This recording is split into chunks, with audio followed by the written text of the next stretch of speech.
Os gatiños que hai na rúa, quen vela por eles? Quen os cuida? Hoxe imos falar das colonias felinas. Se te interesa este tema, quédate un ratiño co teu veterinario de familia. Son Guillermo Campos e se os teus animaliños sintes que forman parte da túa familia, este é a túa canle en YouTube.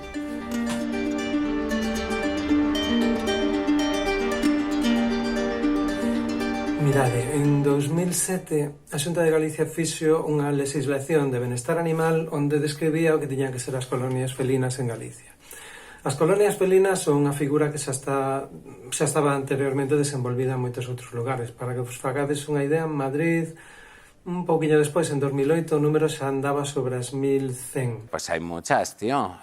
E trátase de que os gatiños que viviron sempre ceibes e que non están sociabilizados de novos con persoas, en moitas ocasións non son adoptables por familias, entón a opción razoable é mantelos na rúa, pero baixo unhas condicións, pues mínimamente controladas. Ok. O que fan habitualmente concellos son programas CES, que son captura, esterilización e solta. Quero dicir que os gatiños son capturados, son revisados sanitariamente, esterilizados, marcados e soltados. Fácil y sencillo para toda la familia. O propietario destes gatiños é o concello. E o cuidado pode ser a cargo, de persoal do propio concello, pero tamén pode ser a cargo de asociacións, tanto asociacións preexistentes como tipo asociacións de veciños, como asociacións creadas ao efecto. O que non se pode facer, sempre hai que facer as cousas de maneira razoable e a normativa está feita para que se fagan ben. Non se pode dar de comer a animais que vexamos por aí. Con sus cojones toreros. Gatiños nin de ningún tipo.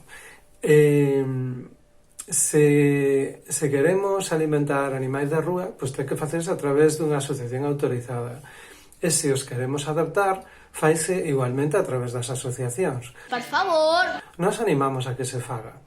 Tamén, como celebramos que a figura das colonias se vaya propagando por cada vez máis lugares. Nas principales cidades galegas xa hai colonias felinas. Buena decisión. É unha mellora para todos. Pensade que unha colonia felina tanto pode ser un problema de saúde pública como un beneficio para a saúde pública. Tanto pode ser un risco de infeccións para as persoas, de predación de maneira incontrolada de animais silvestres. Desastre total.